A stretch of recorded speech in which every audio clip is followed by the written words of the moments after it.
اعوذ باللہ من الشیطان الرجیم، بسم اللہ الرحمن الرحیم۔ حکمت نمبر 449۔ مولا امیر کائنات علی ابن ابی طالب علیہ السلام نے فرمایا، جس کی نظر میں خود اپنے نفس کی عزت ہوگی، یعنی جو شخص اپنے آپ کی عزت کرتا ہے، وہ اپنی نفسانی خواہشوں کو بے وقت سمجھتا ہے۔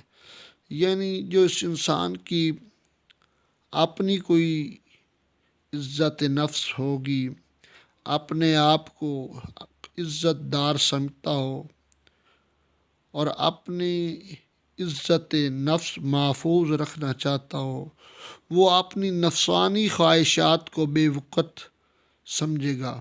یعنی ان کو نفس اگر کسی غلط فعل کی طرف آمادہ کرتا ہے تو اس کو اہمیت نہیں دے گا۔ وہ مثال کے طور پر خود عزت دار ہے تو دوسروں کی بھی عزت کرے گا۔ وہ چاہتا ہے کہ میری عزت محفوظ رہے تو وہ دوسروں کی بھی عزت کو یہی سمجھے گا کہ محفوظ رہے۔ وہ خود کو یہ چاہتا ہے کہ میری عزت پر کبھی آنچ نہ آئے، تو اس کا نفس اگر کہے کہ کسی کی عزت مجروح کر تو وہ کبھی نہیں کرے گا۔ یعنی جو شخص اپنے نفس کی عزت کرے گا، جو اپنی عزت کرے گا، وہ لوگوں کی عزت کرے۔ معذرت کرنے کے بعد یہ ہے کہ جو شخص خود غیرت مند ہوگا وہ کبھی ایسا فعل نہیں کرے گا جس سے بے غیرتی کی علامات ظاہر ہوں۔